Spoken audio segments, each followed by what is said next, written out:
क्यों मनाई जाती है दीपावली? क्या है इसके पीछे छिपा रहस्य? मित्रों, आज मैं आपको एक ऐसी कथा सुनाने जा रहा हूँ जो सदियों से हमारे दिलों में बसी है, जो हर साल दीपों के त्योहार के रूप में हमें याद दिलाती है कि अंधकार कितना भी घना क्यों न हो, प्रकाश की विजय निश्चित है। ये केवल एक त्योहार नहीं, बल्कि सत्य, धर्म और न्याय की विजय का उत्सव है। तो आइए मेरे साथ चलिए उस युग में जहाँ देवता और राक्षस, मनुष्य और वानर सभी एक महान उद्देश्य के लिए एकजुट हुए थे। नमस्कार प्यारे दर्शकों, मैं अर्जुन एक बार फिर आपका हार्दिक स्वागत करता हूँ आपके अपने चैनल विद्या ज्ञान सागर में। दोस्तों, आज हम एक नई कहानी और एक नया वीडियो लेकर आपकी सेवा में उपस्थित हुए हैं। आज की कथा अत्यंत ज्ञानवर्धक और प्रेरणादायक है। कथा शुरू करने से पहले आपसे एक विनम्र निवेदन है। शास्त्रों में कहा गया है कि अधूरी छोड़ी गई कथा दुख और पाप का कारण बनती है, इसलिए इसे अंत तक अवश्य सुने। और अगर आप अपनी माँ से सच्चा प्रेम करते हैं तो इस वीडियो को लाइक करें, हमारे चैनल को सब्सक्राइब करें और कमेंट में माँ लिखकर अपना समर्थन दें। तो आइए बिना किसी विलंब के आरंभ करते हैं आज की प्रेरणादायक कथा। सरयू नदी के तट पर बसी अयोध्या नगरी अपनी समृद्धि और वैभव के लिए पूरे जम्बूद्वीप में प्रसिद्ध थी। महाराज दशरथ का शासन था और उनके 4 पुत्र थे, राम, भरत, लक्ष्मण और शत्रुघ्न। इन चारों में सबसे बड़े राम मानो साक्षात धर्म की प्रतिमूर्ति थे। राम का व्यक्तित्व ऐसा था कि उन्हें देखकर लगता था मानो ईश्वर ने मनुष्य रूप में अवतार लिया हो। उनकी आंखों में करुणा थी, वाणी में मधुरता और हृदय में सबके प्रति समान प्रेम। जब वे नगर में निकलते तो बच्चे खिलखिलाकर उनके पास दौड़े आते, वृद्ध उन्हें आशीर्वाद देते और युवा उनके जैसा बनने की आकांक्षा रखते। महाराज दशरथ बूढ़े हो चले थे। उनके मन में एक ही इच्छा थी, अपने सबसे योग्य पुत्र राम को राज्य सौंपकर संन्यास ले लें। जब ये निर्णय घोषित हुआ तो पूरी अयोध्या में खुशी की लहर दौड़ गई। लेकिन नियति को कुछ और ही मंजूर था। महल में रानी कैकेयी की दासी मंथरा ने अपना जहरीला खेल शुरू किया। मंथरा, जिसका मन ईर्ष्या से भरा था, ने कैकेयी के कान भरने शुरू किए। रानी मंथरा ने कहा, राम के राजा बनते ही आपका और भरत का क्या होगा? कौशल्या महारानी बनेंगी और आप एक साधारण रानी बनकर रह जाएंगी। कैकेयी, जो पहले राम को अपने पुत्र की तरह प्रेम करती थी, मंथरा के शब्दों से विचलित हो गई। उस रात कैकेयी ने कोपभवन में जाने का निर्णय लिया। जब महाराज दशरथ उन्हें ढूंढते हुए वहां पहुंचे तो कैकेयी ने 2 वरदान मांगे। मेरा पहला वरदान भरत को अयोध्या का राजा बनाया जाए और दूसरा, राम को 14 वर्ष के लिए वनवास दिया जाए। महाराज दशरथ का हृदय टूट गया। वे रोते रहे, गिड़गिड़ाते रहे, लेकिन कैकेयी अटल रही। अंततः धर्म और सत्य के पालक दशरथ को अपना वचन निभाना ही था। जब राम को यह समाचार मिला तो उनके चेहरे पर शिकन तक न आई। उन्होंने माँ कैकेयी के चरण छुए और कहा, माता, आपकी आज्ञा मेरे लिए सर्वोपरि है। पिताजी का वचन पूरा करना ही मेरा परम धर्म है। सीता, राम की पत्नी, जब ये बात जानी तो दृढ़ निश्चय के साथ बोली, प्रभु, पत्नी का स्थान पति के साथ होता है। राजमहल हो या घना वन, मैं आपके साथ चलूंगी। लक्ष्मण ने भी कहा, भैया, मैं भी आपके साथ चलूंगा। मैं आपकी सेवा करूंगा, आपकी रक्षा करूंगा। जब वे तीनों वल्कल वस्त्र पहनकर महल से निकले तो पूरी अयोध्या रो पड़ी। लोग सड़कों पर आ गए, उनके पीछे पीछे चलने लगे। राम, हमें छोड़कर मत जाओ, लोग चिल्लाते थे। वन में राम, सीता और लक्ष्मण का जीवन सादगी और तपस्या का था। घने जंगलों में वे निर्भय होकर रहे। राम और लक्ष्मण शिकार करते, सीता भोजन बनाती, वे ऋषि मुनियों से मिलते, उनका आशीर्वाद लेते। एक दिन पंचवटी में लंका की राजकुमारी शूर्पणखा आई। वो रावण की बहन थी। जब उसने राम को देखा तो उसका हृदय काम वासना से भर गया। राम ने विनम्रता से मना किया, मैं एक पत्नी व्रत का पालन करता हूँ। क्रोधित शूरपणखा ने सीता पर हमला करने का प्रयास किया। तब लक्ष्मण ने अपनी भाभी की रक्षा के लिए शूरपणखा की नाक काट दी। अपमानित होकर शूरपणखा लंका भागी अपने भाई रावण के पास। रावण, जो 10 सिरों वाला महापराक्रमी राक्षस राजा था, अपनी बहन को इस हाल में देखकर क्रोधित हो गया। उसने अपने मामा मारीच की मदद से एक छल रचा। मारीच ने स्वर्ण मृग का रूप धारण किया। सीता ने जब उस सुंदर हिरण को देखा तो राम से कहा, प्रभु, क्या आप इसे पकड़ सकते हैं? राम उस हिरण के पीछे गए और लक्ष्मण से कहा, सीता की रक्षा करना। जब राम दूर चले गए तो मारीच ने राम की आवाज में चिल्लाया, हे सीता, हे लक्ष्मण, बचाओ। सीता के आग्रह पर लक्ष्मण जाने से पहले कुटिया के चारों ओर लक्ष्मण रेखा खींच गए। रावण एक बूढ़े साधु का वेश धारण कराया। सीता भिक्षा देने के लिए लक्ष्मण रेखा पार कर गई। उसी क्षण रावण ने अपना असली रूप दिखाया और सीता को जबरदस्ती अपने पुष्पक विमान में बैठाकर आकाश में उड़ गया। रास्ते में जटायु, एक वृद्ध गिद्ध, ने रावण को रोकने का प्रयास किया। भीषण युद्ध हुआ, लेकिन रावण ने जटायु के पंख काट दिए। जटायु ने अपनी अंतिम सांसों में राम को बताया, रावण लंका का राजा सीता को दक्षिण की ओर ले गया है। राम विलाप करने लगे। वे जंगल में इधर उधर भागे, हर पेड़ से पूछते रहे, क्या तुमने मेरी सीता को देखा? अपनी खोज में राम और लक्ष्मण ऋष्यमुख पर्वत पर पहुंचे, जहां सुग्रीव और उसके वानर साथी रहते थे। हनुमान राम से मिलने आए। जैसे ही हनुमान ने राम को देखा, उनका हृदय भक्ति से भर गया। हनुमान ने राम के चरणों में सिर रख दिया और कहा, प्रभु, मैं आपका दास हूँ। राम ने हनुमान को गले लगाया। उस क्षण एक अद्भुत संबंध बना भगवान और भक्त का। राम ने सुग्रीव से मित्रता की और उन्हें वचन दिया कि वे बाली को मारकर उसे किष्किंधा का राजा बनाएंगे। बदले में सुग्रीव ने वचन दिया कि वो अपनी पूरी वानर सेना के साथ सीता को खोजने में मदद करेगा। राम ने अपना वचन निभाया और बाली को युद्ध में मार दिया। सुग्रीव राजा बने और हजारों वानरों की टोलियां सभी दिशाओं में सीता को खोजने के लिए भेजी। जब हनुमान की टोली समुद्र के किनारे पहुंची तो सबको निराशा होने लगी। तब जांबवान ने हनुमान को याद दिलाया, हनुमान, तुम वायुपुत्र हो, तुम्हें असीम शक्ति है। हनुमान ने अपना विशाल रूप धारण किया और जय श्री राम का नारा लगाते हुए आकाश में उड़ गए। जब वे लंका पहुंचे तो उन्होंने सोने की नगरी देखी। उन्होंने अपना रूप छोटा कर लिया और पूरी लंका में सीता को खोजा।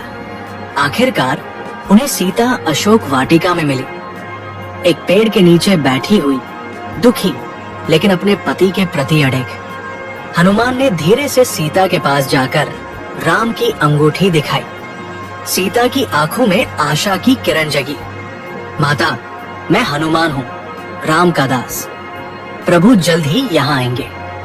हनुमान ने कहा, माता, मैं आपको अभी अपने कंधे पर बैठा कर ले जा सकता हूँ। लेकिन सीता ने मना किया, नहीं हनुमान, राम स्वयं आए और रावण को हराकर मुझे ले जाए। हनुमान ने सीता की चूड़ामनी ली। जाने से पहले उन्होंने अशोक वाटिका को उजाड़ दिया और जब उनकी पूंछ में आग लगाई गई तो उस जलती पूंछ से पूरी लंका को जला दिया। राम ने अपनी पूरी वानर सेना के साथ समुद्र तट की ओर प्रस्थान किया।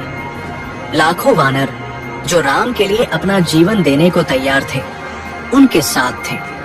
लेकिन समुद्र एक विशाल बाधा था। राम ने समुद्र से विनती की, हे समुद्र देवता, मुझे मार्ग दे, मुझे अपनी पत्नी को मुक्त कराना है। 3 दिन तक राम ने तप किया, लेकिन समुद्र नहीं बोला। तब राम ने क्रोध किया। उन्होंने अपना धनुष उठाया और समुद्र को सुखाने के लिए बाण चलाने लगे। तब समुद्र देवता प्रकट हुए और बोले, प्रभु क्षमा करें, मैं अपना धर्म नहीं छोड़ सकता। लेकिन आपकी सेना में नल और नील है, जो इंजीनियर हैं। वे मेरे ऊपर पुल बना सकते हैं। और फिर शुरू हुआ इतिहास का सबसे अद्भुत निर्माण। लाखों वानरों ने पत्थर उठाए, पहाड़ों से चट्टानें लाई और उन्हें समुद्र में डाला। नल और नील ने पत्थरों पर राम लिखा और वे पानी में तैरने लगे। ये राम के नाम की महिमा थी। 5 दिनों में 100 योजन लंबा सेतु बनकर तैयार हो गया। ये केवल पत्थरों का पुल नहीं था, बल्कि विश्वास, भक्ति और संकल्प का पुल था। जब राम ने उस पुल पर पहला कदम रखा तो पूरी वानर सेना ने जय घोष किया। जय श्री राम की गूंज समुद्र के पार तक पहुंची। जब राम की सेना लंका के द्वार पर पहुंची तो रावण के छोटे भाई विभीषण ने कहा, भाई सीता को वापस कर दो। राम के साथ युद्ध विनाश का मार्ग है।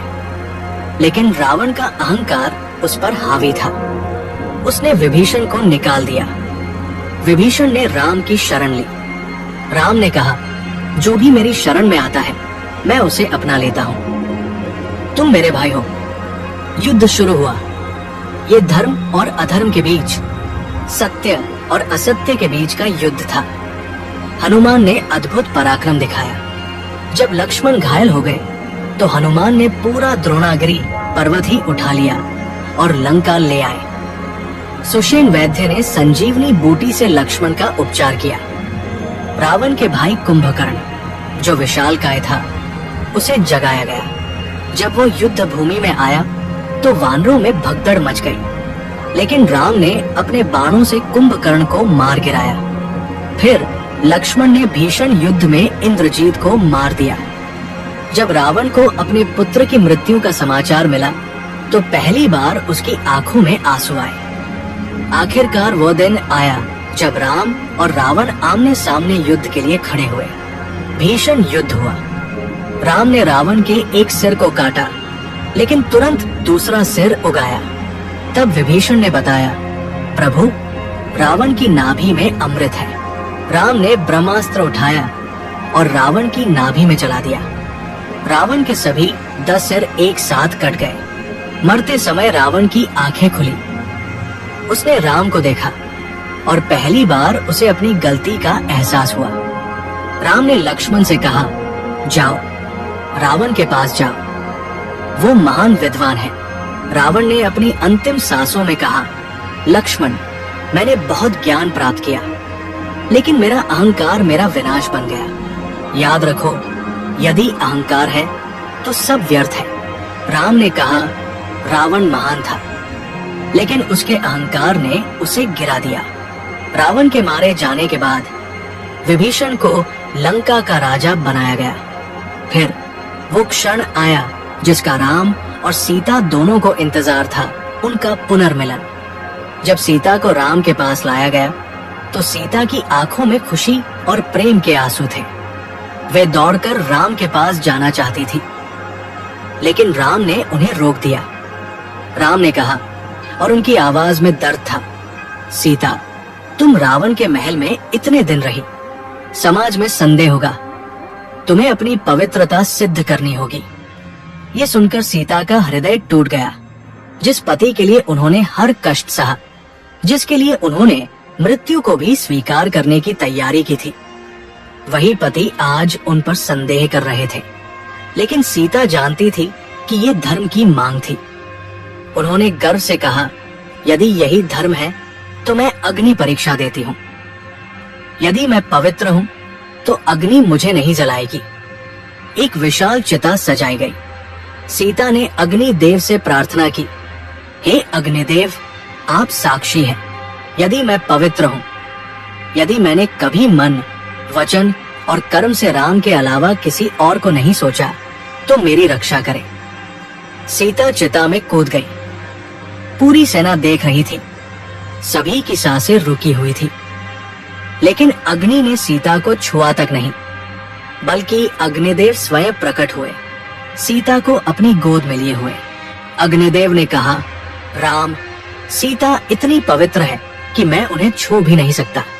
जितने दिन वे लंका में रही, उतने दिन ये मेरी पुत्री अग्नि कन्या थी। असली सीता तो मेरे पास सुरक्षित थी। राम मुस्कुराए। उन्होंने कहा, मुझे सीता की पवित्रता पर कभी संदेह नहीं था, लेकिन समाज के लिए ये प्रमाण आवश्यक था। अब कोई सीता के चरित्र पर सवाल नहीं उठा सकता। सीता ने राम के चरणों को छुआ और राम ने सीता को गले लगाया। वो मिलन इतना भावुक था कि सभी की आंखों में आंसू आ गए। 14 वर्ष पूरे हो चुके थे। भरत, जो 14 वर्षों से राम के खड़ाऊ सिंहासन पर रखकर राज्य संचालन कर रहे थे, उन्होंने व्रत लिया था कि यदि राम समय पर नहीं लौटे तो वे अग्नि में कूद जाएंगे। जब भरत को पता चला कि राम आ रहे हैं, तो पूरी अयोध्या में खुशी की लहर दौड़ गई। लेकिन राम रात में लौट रहे थे और अमावस्या की रात थी। चारों ओर घना अंधकार। तब अयोध्या के लोगों ने अपने घरों में, सड़कों पर, हर जगह दीपक जलाए। हजारों, लाखों मिट्टी के दिए जले। जब राम पुष्पक विमान में बैठकर अयोध्या के ऊपर से गुजरे, तो उन्होंने नीचे देखा। पूरी अयोध्या प्रकाश से जगमगा रही थी। अंधकार की रात भी दिन की तरह उजली हो गई थी। राम की आंखों में आंसू आ गए। देखो सीता, हमारी प्रजा ने हमें कितना प्रेम किया। इन दीपों की रोशनी उनके हृदय के प्रेम की है। जब राम अयोध्या पहुंचे, तो भरत दौड़कर आए और राम के चरणों को पकड़ लिया। भैया, ये 14 वर्ष मेरे लिए 14 युग जैसे थे। फिर राम का राज्याभिषेक हुआ। पूरी अयोध्या में उत्सव मनाया गया। ये धर्म की विजय का, सत्य की विजय का, प्रकाश की विजय का उत्सव था। राम के राज्य में ऐसा समय आया जिसे इतिहास में राम राज्य कहा गया। ये केवल एक राज्य नहीं था, बल्कि एक आदर्श था। राम राज्य में न कोई गरीब था, न कोई दुखी। हर व्यक्ति धर्म का पालन करता था। न्याय इतना सटीक था कि अन्याय की छाया भी नहीं पड़ती थी। लेकिन राम का हृदय इतना कोमल था कि वे हर किसी की बात सुनते थे। एक दिन उन्हें पता चला कि एक धोबी ने सीता के चरित्र पर सवाल उठाया है। भारी मन से राम ने लक्ष्मण से कहा, सीता को वन में छोड़ आओ। सीता, जो गर्भवती थी, ने राम के निर्णय को स्वीकार किया। वे जानती थी कि राजा के लिए प्रजा सबसे ऊपर होती है। लक्ष्मण ने सीता को वाल्मीकि ऋषि के आश्रम के पास छोड़ा। वहाँ सीता ने 2 पुत्रों को जन्म दिया, लव और कुश। वाल्मीकि ऋषि ने उन्हें पाला और रामायण सुनाई। वर्षों बाद जब लव और कुश युवा हो गए, तो उन्होंने अयोध्या में रामायण का गायन किया। राम समझ गए कि ये उनके पुत्र हैं। राम ने सीता को वापस बुलाया और कहा, सीता, यदि तुम फिर से अपनी पवित्रता सिद्ध करो, तो मैं तुम्हें स्वीकार कर लूंगा। सीता का हृदय टूट गया। उन्होंने कहा, मैं बार बार अपनी पवित्रता सिद्ध नहीं करूंगी। हे धरती माता, यदि मैं पवित्र हूँ, तो मुझे अपनी गोद में ले लो। धरती फट गई और धरती माता ने सीता को अपनी गोद में बिठाया और धरती के भीतर चली गई। राम चीखे, सीता, लेकिन सीता चली गई हमेशा के लिए। राम ने अपना शासन जारी रखा, लेकिन उनका हृदय टूट चुका था। उन्होंने अपने पुत्रों को राज्य सौंपा और फिर सरयू नदी में जल समाधि लेकर अपने धाम चले गए। मित्रों, यही है दीपावली की असली कहानी। ये केवल एक त्योहार नहीं है, बल्कि एक संदेश है अंधकार पर प्रकाश की विजय का, बुराई पर अच्छाई की विजय का, अधर्म पर धर्म की विजय का। जब हम दीपावली मनाते हैं, तो हम केवल दिए नहीं जलाते, बल्कि अपने हृदय में प्रकाश जलाते हैं। हम याद करते हैं कि राम ने किस प्रकार धर्म का पालन किया, सत्य का साथ दिया और अंत में विजय प्राप्त की। दीपावली का संदेश है, चाहे जीवन में कितना भी अंधकार हो, कितनी भी कठिनाइयां हो, यदि हम धर्म के मार्ग पर चलें, सत्य का साथ दें, तो प्रकाश की विजय निश्चित है। आइए, इस दीपावली पर हम न केवल अपने घरों में दिए जलाएं, बल्कि अपने हृदय में भी प्रेम, करुणा और धर्म का दीपक जलाएं। जय श्री राम। शुभ दीपावली।